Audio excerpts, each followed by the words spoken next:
I know a lot of you are wondering, why am I trapped in this rank? Whether it be in silver, gold, or even ascendant. This frequently results from being trapped for a certain amount of time, whether it be a month, a whole episode, or even a whole year, and you truly want to advance in your rank.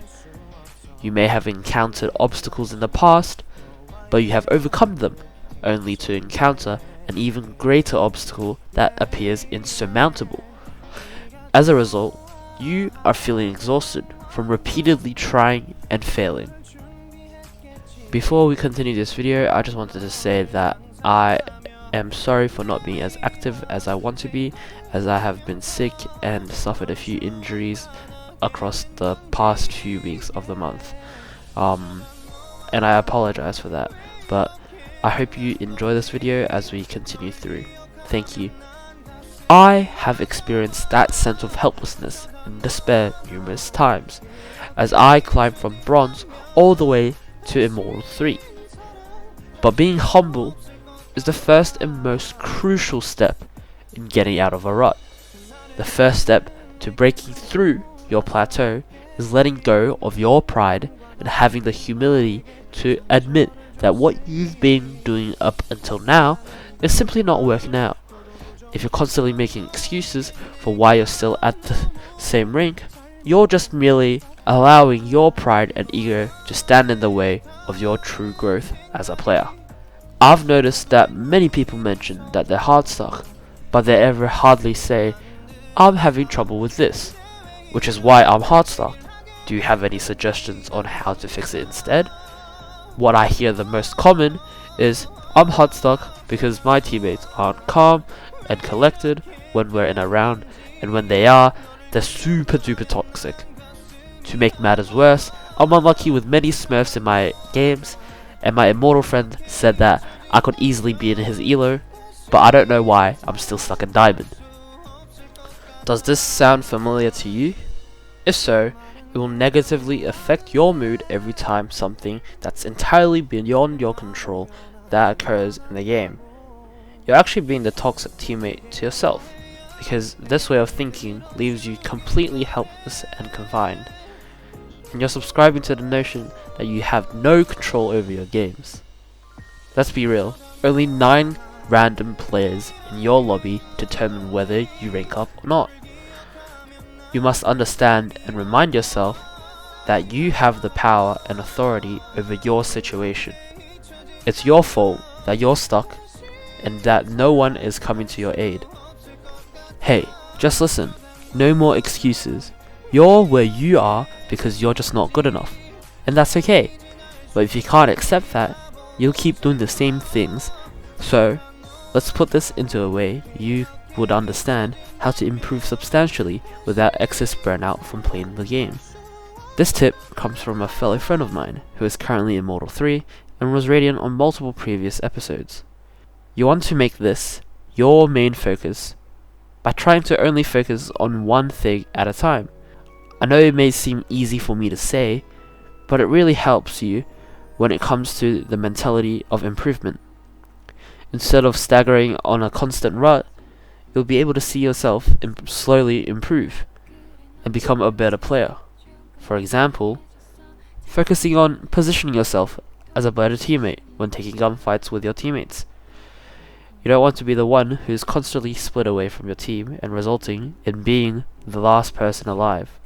Or even if you notice that you're dying first, as someone who is more important util-wise, like playing smokes or initiator, but you're constantly being the first death in rounds.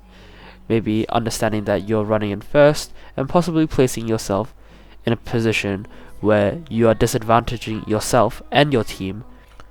To avoid drowning in data, make sure to only focus on 1 or 2 crucial statistics at a time. Trying to measure everything typically leads to analysis paralysis.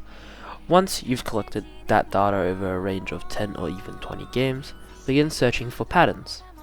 If you detect a drop in your early deaths after you started using your utility more judiciously, continue refining that technique.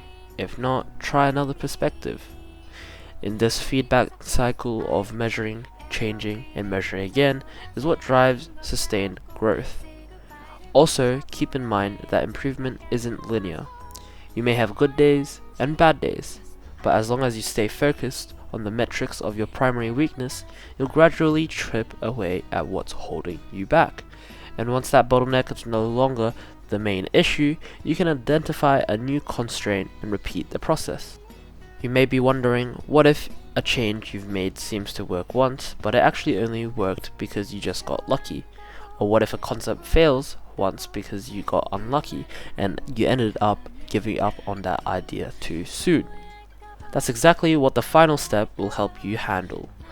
You need to understand how to identify true progress from random flukes. The truth is, no matter how many times you iterate on your gameplay and feel like things are finally starting to function and make sense to you, you'll always end up feeling lost and confused again. This is because learning takes time and a ton of trial and error, and it's easy to be tricked by false positives. When a hazardous play works out, it can lead you to believe it's always a good move. But when you try the same play again, you might fail badly and start doubting yourself. On the other hand, you might also experience a false negative. A legitimately good play that you made may go wrong due to bad luck. So you wrongly classify it as a terrible idea and never try again. This is where plenty of repetition and data collection comes in. Over several games, you'll begin to detect constant patterns that which plays are successful and which plays are only successful with luck. It's a tedious and sometimes painful process, but it's vital for developing good habits and rejecting harmful ones. An expert coach may help tremendously by providing objective feedback, speeding up the process of identifying good and bad plays, and preventing you from internalizing the erroneous lessons. Finally, the path in increasing rank involves all types of ups and downs, lucky breaks and terrible losses. The true trick is to be patient and review the previous steps whenever. If you're feeling stuck, remember improvement rarely follows a straight line, and if you try to rush it, you'll probably end up disappointed or burnt out. Instead, see failure as a chance to learn something new, gather new and more data, and inch closer to your goals. If you find yourself feeling stuck again, pause for a moment and remind yourself that these steps are useful and trust the process. Thank you for watching.